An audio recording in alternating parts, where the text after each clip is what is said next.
Welcome to Mysterious Universal Chatter. Of course, you know my name is Mockingbird.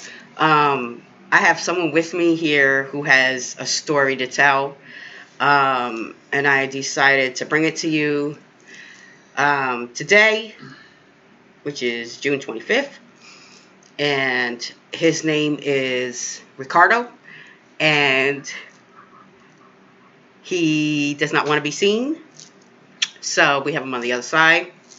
And he's going to tell you a story that happened to him while he was driving one day. Um, I think he was coming home from work. Were you coming home from work? I was, yes. Okay, he was coming home from work. And I'm going to let him tell you the story. So just listen to it. We'll both listen to it. We'll ask questions.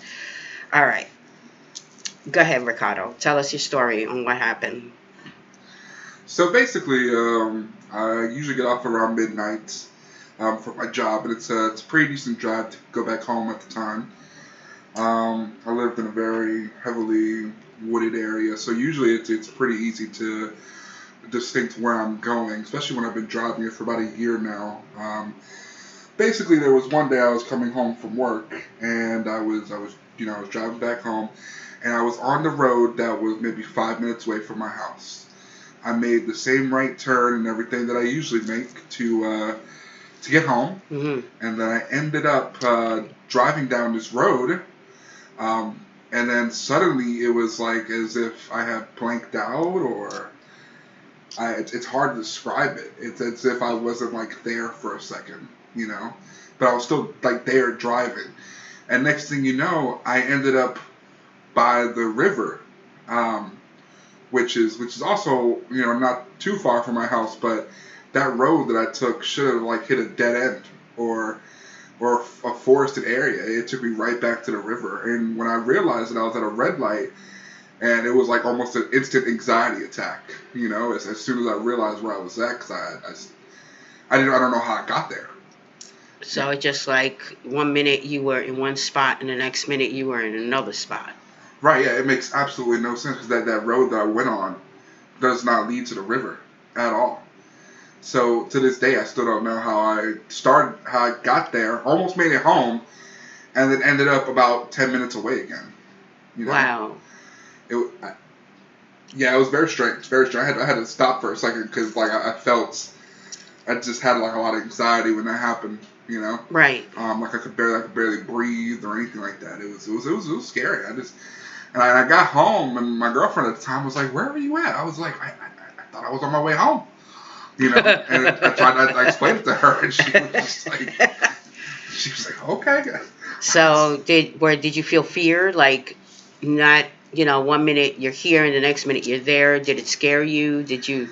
Um, yeah, I would definitely say I don't know, like I guess definitely anxiety, like because I've dealt with anxiety before. It felt like it was heightened, definitely. You know, Okay. um, like to a point of Sorry about that, guys. Got calls coming in. just basically it's like I felt my chest got tight and everything. It was very Right. it was. So I guess you could call that fear. Yeah. So how long was your ride usually? Like how long would it take you to get home from where you were at? Well, when I got off, there was absolutely nobody out. It was around midnight, so the roads were pretty cleared.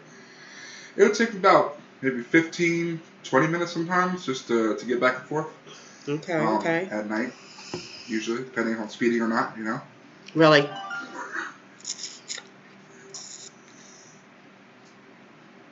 Um.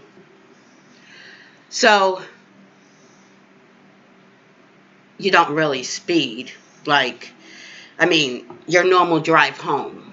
Yeah. Like, how long did you say it would take? 15 to 20 usually. 15 to 20 minutes. And how long did it take you to get home? Do you remember? Oh, I was gone. I didn't make it home for like an hour. It was very weird. It was like time just started flying without me even noticing. Which is why I was questioning, like, at home, like, what took you so long? Is everything okay? Because I was gone for like an hour more than I usually am. I didn't make any stops or nothing to grab food. It was just, yeah. Wow. So you were gone for an hour, and it was a 15-minute trip that took you an hour. Right. So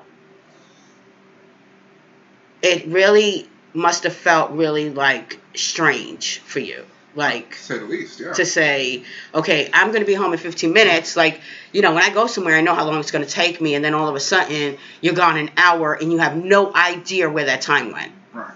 Not at all. That's crazy. Mm-hmm. That really is crazy. Yeah, it was So would you say, how long ago did this happen? Like years ago? Like two years ago? Probably closer to 3 or 4 now. Maybe. 3 or 4 years? Yeah, maybe a little more than that, yeah. Wow, that's crazy. Well, I want to thank you for coming on here and talking with me. And, guys, the reason he is behind the screen is because you have to respect people's privacy. And some people don't like to tell their story in front of the camera because, they just don't like it. So, I have to give people that courtesy to have them on the other side of the camera where they can talk to me and still feel comfortable, okay? And some people just are not comfortable in front of the camera. So, excuse me. Whenever I do this, if people ask for privacy, I'm going to put them behind the camera so you can't see who they are. I would just give you their name, and that's it. And whatever other information has to stay private because that's their story and their story alone. And they're willing to come on here and share with us. So I hope you understand that and respect that. And I appreciate you coming to this channel. Please subscribe. And yeah, we're going to do more. We're going to do more of these interviews because I feel there's a lot of people that have stories out there that want to be told. And they need an outlet to tell, someone. So if you have a story that's strange or, you don't tell nobody, you can come on here and tell me. I will keep your identity private. That's not even a question. I want to thank Ricardo for coming on here and talking with us. Thank you, sir. You're welcome. And I appreciate you coming. And I hope you have a blessed day. And thank you guys for watching.